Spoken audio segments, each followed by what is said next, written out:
Hello student, let's read the question. Which of the following statement define continentality? सवाल हमसे पूछ रहा है कि इनमें नीचे दिए गए जो ऑप्शन है वो कौन सा ऐसा स्टेटमेंट है जो कॉन्टिनेंटलिटी को बताता है। कॉन्टिनेंटलिटी को समझने के लिए हमें कॉन्सेप्ट को समझना होगा, लैंड ब्रीज और सी ब्रीज के बारे में। आखिर ये क्या है? कोई भी जब एरिया है जो कि किसी वाटर बॉडी के पास में रहता है, फॉर एग्जाम्पल ये रहा मुंबई, एक नोन सिटी है, उसके पास में एक वाटर बॉडी है, अरेबियन सी। हम मुंबई का एग्जाम्पल ले लेते हैं। मुंबई में डे टाइम है।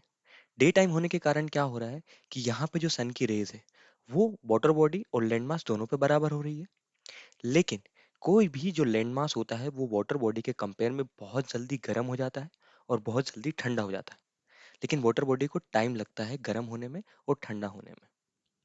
अगर दिन का समय है तो सन की जो रेज है वो लैंड मास पर गिरेगी। लैंड मास बहुत इजीली हीटअप हो जाएगा और हीटअप होने के कारण क्या होगा, यहाँ पर लो प्रेशर क्रिएट होगा। वाटर बॉडी जो है वो समय लेगी, अभी भी वो ठंडा है, तो यहाँ पर क्या रहेगा, हाई प्रेशर। इस कारण क्या होगा कि यहाँ से जो विंड का मूवमेंट है वो हाई प्रेशर से लो प्रेशर की तरफ होगा, इस तरफ मूवमेंट हो रहा है। तो दिन में जो टेम्परेचर है वो बहुत ज्यादा जो गर्म होना चाहिए था, लेकिन वाटर बॉडी की वजह से वहां पर ठंडी हवा लैंड मास पर आ रही है और टेम्परेचर को मेंटेन कर रही है।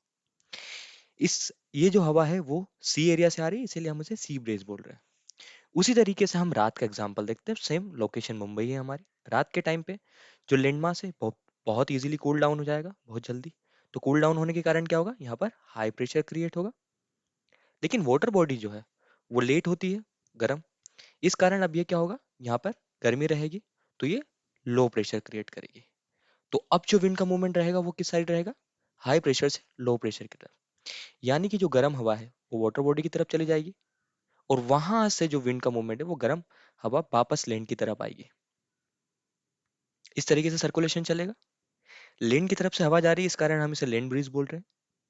तो यहाँ पर टेम्परेचर फिर से मेंटेन रहेगा। ये कॉन्सेप्ट होता है कोई भी जो लैंड मास होता है जब किसी वाटर बॉडी के पास में होता है, तो यहाँ पर जो टेम्परेचर रहता है वो मॉडरेट रहता है, ना बहुत ज्यादा ठंडा ना बहुत ज्यादा गर्म। लेकिन हमारा सवाल क्या है, हमारा सवाल है कि कौन सा ऐसा स्टेटमेंट है जो कॉन्टिनेंटलिटी को डिफाइन करता है। अब कॉन्टिनेंटलिटी यानी कि किसी भी लैंड मास में जितना आप अंदर जाएंगे, वाटर बॉडी से दूर जाएंगे, तो वहां के एरिया पे जो टेम्परेचर का डिफरेंस देखने को मिलेगा उसे हम कॉन्टिनेंटलिटी बोलते हैं।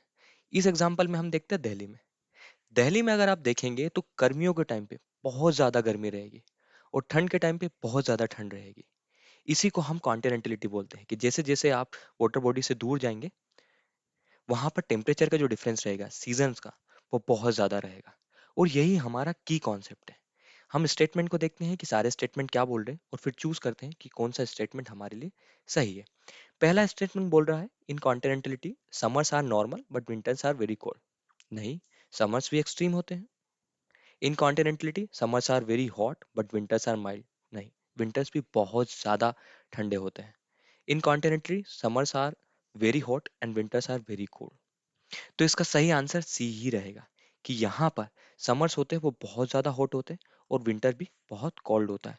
तो यही हमारा की कॉन्सेप्ट है कि जैसे जैसे आप लैंडमास से दूर जाएंगे यहाँ पर आपको टेम्परेचर का एक्सट्रीमिटी देखने को मिलेगी। I hope you will understand the answer.